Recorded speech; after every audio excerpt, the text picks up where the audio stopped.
Ya, oke guys. Assalamualaikum, balik lagi ya guys dengan Jaki dan gua pada video kali ini mau bahas Hexa ya. Kebetulan juga gue megang sahamnya. Nggak banyak, sekitar 10% sampai 11% dari total porto, tapi kalau dapat dividennya ya lumayan juga sebenarnya guys.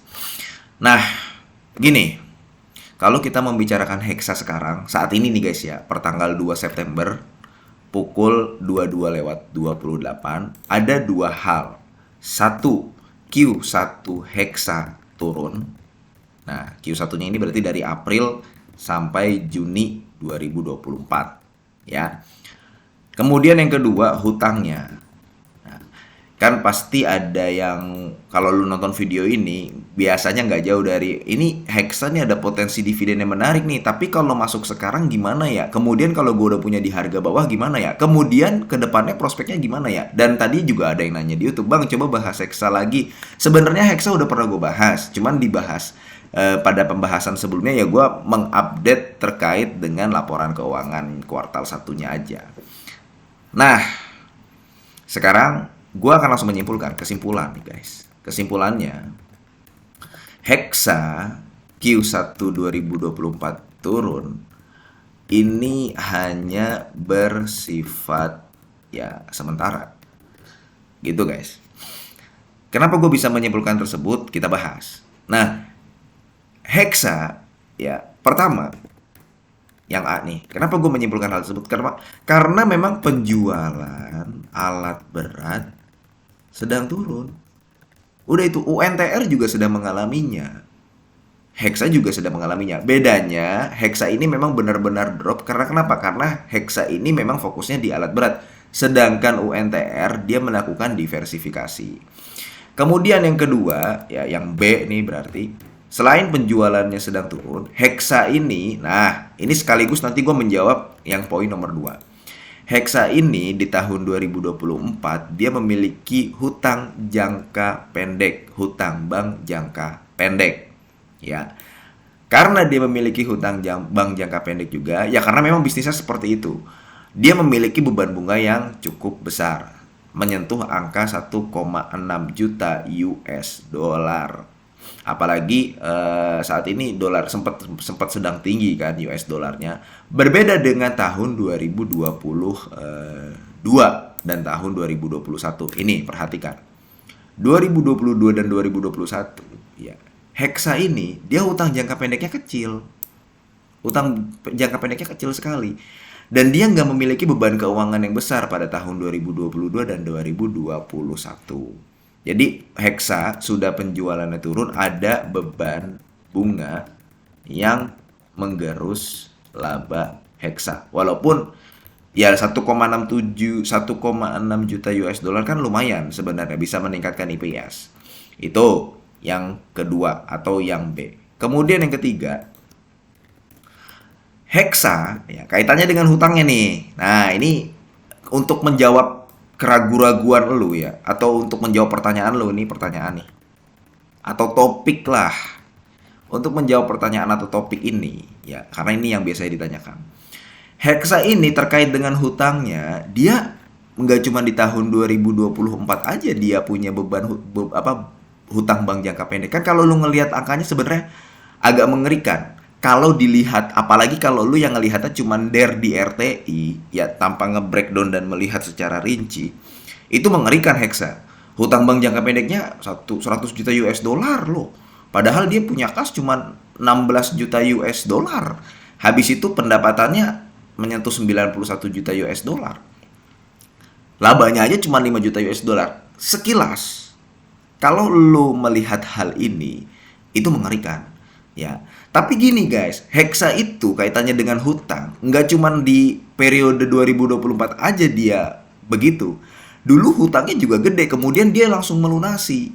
Dia melunasi dari kas internalnya, kemudian DR-nya kecil lagi, kemudian naik lagi tinggi lagi. Dan apabila Hexa ini ingin melunasi, bisa nggak? Aman nggak ini kondisi begini? Aman. Karena gini, waktu tahun 2022, ya 2022 2021 ya, dia kan punya hutang kecil.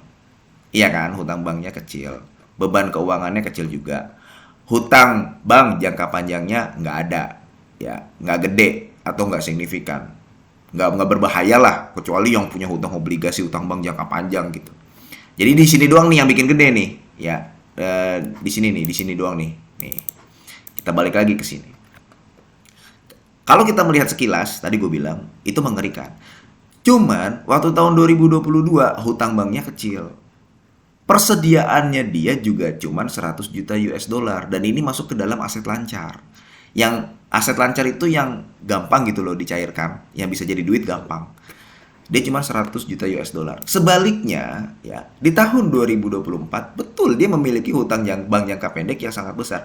Cuman dia punya persediaan yang besar juga, ada di angka 221 juta US dollar. Kayak begitu, guys. Nah, berkaitan dengan hal tersebut, karena gini guys, hutang itu sangat erat kaitannya, hutang sangat erat kaitannya dengan aset. Dengan aset. Nah, melihat kondisi-kondisi yang tadi gue sampaikan, ya, tadi tuh di tahun 2021 dan 2022, ya, hutangnya dia kecil, hutangnya kecil.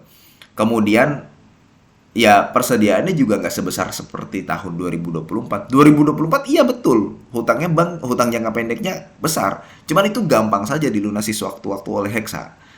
Kenapa? Karena persediaannya juga besar. Hexa ini memiliki persediaan yang besar saat ini di tahun 2024. Itu, jadi hutang kaitannya sangat erat dengan aset. Dan kondisi tersebut tidak berbahaya. Dan kondisi saat ini tidak berbahaya. Karena kenapa? Yang tadi gue bilang, Hexa sudah pernah dan punya pengalaman mengatasi hal tersebut. Kayak begitu guys. Jadi, penjualan alat berat memang sedang turun. Ya, ditambah. Ya, di tahun 2024 ini memang produksi Hexa ini ya mainnya itu kebanyakan di sektor sawit, di sektor agro, ya, agribisnis. Kaitannya dengan produksi. Sebenarnya nggak terlalu berkaitan dengan harga naik turun komoditasnya, cuman berkaitan dengan produksinya. Produksi di tahun 2024 bulan Juni ya, itu ada di angka 26 juta ton. Sebelumnya di tahun 2023 ada di angka 27 juta ton. Ini memang ada penurunan. Tapi inget guys, gue pernah bahas sektor sawit. Kalau lu juga pernah nonton di video gue sebelumnya. Ya, nah tadi tuh.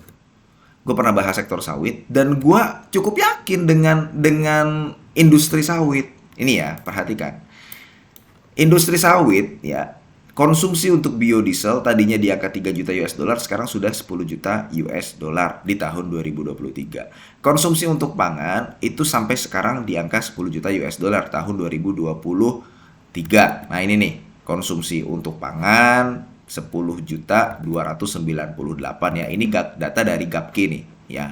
10.298 juta ton, bukan US dollar, sorry, juta ton. Total konsumsi dalam negeri di tahun 2023 sudah berada di angka 23 juta ton. Ya, digabung dari pangan untuk biodiesel sama oleokimia. Naik terus dong total konsumsi dalam negeri.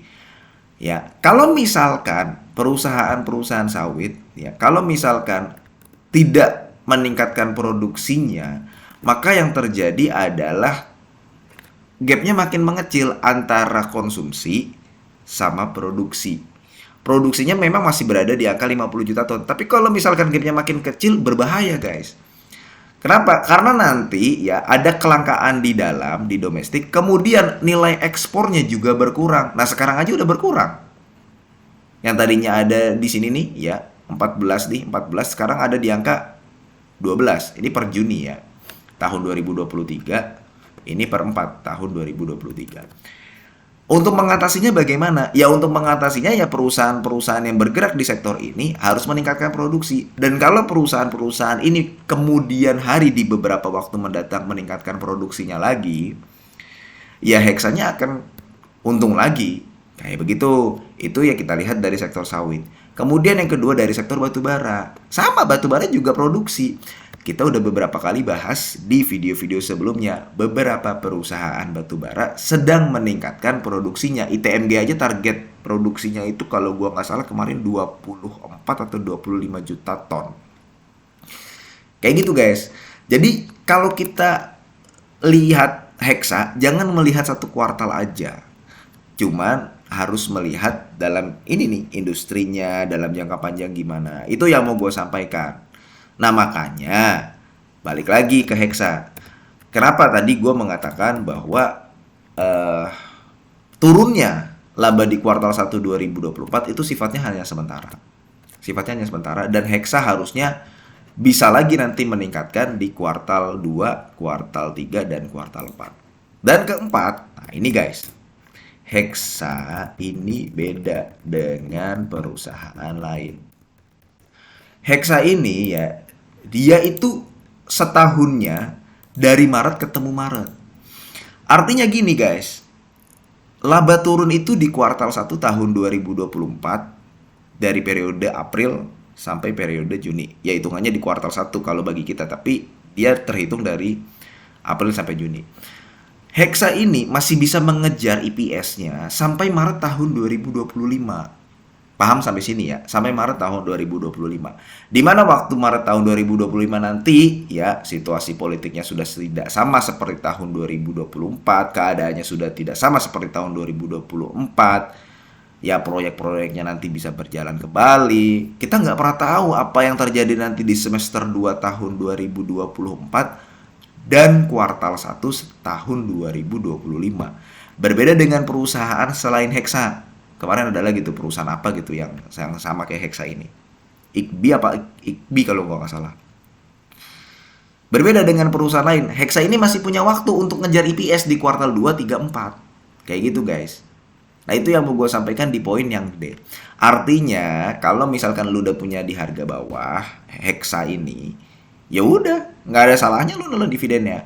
Kalau misalkan lu mau masuk Hexa sekarang, nah ini gue kalau misalkan ngomong masuk aja nanti dikira pom-pom karena gue punya sahamnya. Tapi nggak begitu guys. Artinya kalau lu mau masuk ya silahkan, tapi lu harus paham kondisinya. Setelah nanti misalkan dia membagikan dividen bisa jadi sahamnya runtuh dulu, roboh dulu.